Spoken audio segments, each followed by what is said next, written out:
લોકમત ન્યૂઝમાં આપનું સ્વાગત છે। વડોદરા શહેરમાં તૂટેલા વરસાદી ગટરના ઢાંકણા હવે અકસ્માતોને ખુલ્લું આમંત્રણ આપી રહ્યા છે।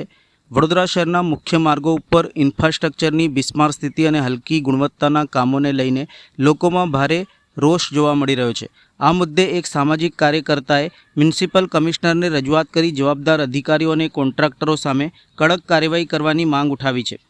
વડોદરા રેલવે સ્ટેશનથી નવાયાર્ડ તરફ જતા મુખ્ય માર્ગ ઉપર વરસાદી ગટરના અનેક ઢાંકણા તૂટી જતા વાહન ચાલકો અને રાહદારીઓ માટે ગંભીર જોખમ ઊભું થયું છે।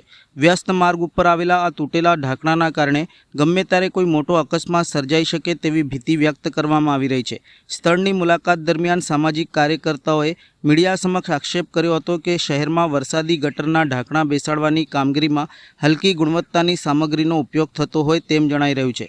તેમના જણાવ્યા અનુસાર નવા નાખવામાં આવેલા ઢાંકણા ઉપર માત્ર 2 થી 3 મહિનામાં તૂટી જતા હોવાથી સમગ્ર કામગીરીની ગુણવત્તા સામે સવાલો ઊભા થઈ રહ્યા છે। તાજેતરમાં શહેરમાં વરસાદી કાંસમાં એક ઘોડો ફસાઈ જવાની ઘટના પણ સામે આવી હતી, છતાં પણ તંત્ર દ્વારા પૂરતી તકેદારી લેવામાં આવતી નથી।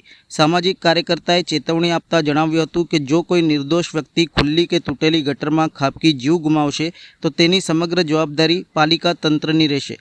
તેમણે મ્યુનિસિપલ કમિશનરને તાત્કાલિક તમામ જોખમી સ્થળોએ નવા અને મજબૂત ઢાંકણા બેસાડવા, કામની ગુણવત્તાની તપાસ કરાવવા તેમજ બેદરકાર અધિકારીઓ કોન્ટ્રાક્ટરો સામે કડક કાર્યવાહી કરવાની માંગ કરી છે। હાલમાં સ્થાનિકોમાં પણ તંત્ર વહેલી તકે પગલાં ભરે તેવી માંગ ઉઠી રહી છે। અત્યારે આપણે પ્રિયલક્ષ્મી મિલ ઘરના પાસે જે મુખ્ય માર્ગ છે ત્યાં ઊભા છે અને ત્યાં આગળ તમે આપણે જોઈ શકીએ છીએ કે બુલેટ ટ્રેનની કામગીરી ચાલી રહી છે।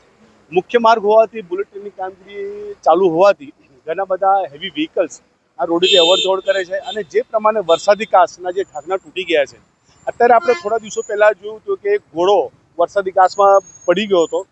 જે પ્રમાણે વરસાદી કાંસની અત્યારે જો વાત કરું કે વરસાદી કાંસના જે પણ ઢાંકણાઓ છે એની હલકી ગુણવત્તાવાળી ક્વોલિટી મેન્ટેન કરવામાં આવે છે અને જેના કારણે ઢાંકણા તૂટી જાય છે। એટલે સૌથી પહેલાં તો કમિશનર સાહેબને એક નમ્ર વિનંતી કરીશ કે જે માટે જે પણ આ વરસાદી કાંસના ઢાંકણા નાખતા હશે એ કોન્ટ્રાક્ટરને સસ્પેન્ડ કરવામાં આવે, કેમ કે 2-3 મહિનાની અંદર બધા ઢાંકણા તૂટી જાય છે। એટલે ભ્રષ્ટાચારનું સૌથી મોટું ઉદાહરણ અહીંયા દેખાઈ રહ્યું છે। અને બીજી વસ્તુ તમને કહી દઉં કે જ્યારે મુખ્ય માર્ગ હોય ને આપણે સૌને ખબર હોય કે હજારો વ્હીકલ અહીંથી અવરજવર કરતા હોય તો તમને ક્વોલિટી મેન્ટેન રાખવું જોઈએ। આ તો દર 2-3 મહિને આવા ઢાંકણા તૂટી જાય છે, લોકો હેરાન પરેશાન થઈ રહ્યા છે। તમે જોઈ શકો છો કે આ જે મુખ્ય માર્ગ છે રેલવે સ્ટેશનને જોડતો મુખ્ય માર્ગ છે, ડેલી લોકો અવરજવર કરતા હોય છે, મોટી મોટી બસો પણ અવરજવર કરતી હોય તો ખરેખર આ લોકો તકેદારીના ભાગરૂપે આની સારી ક્વોલિટીવાળા ઢાંકણા મૂકીને કામગીરી કરવી જોઈએ એ હું કહેવા માંગીશ।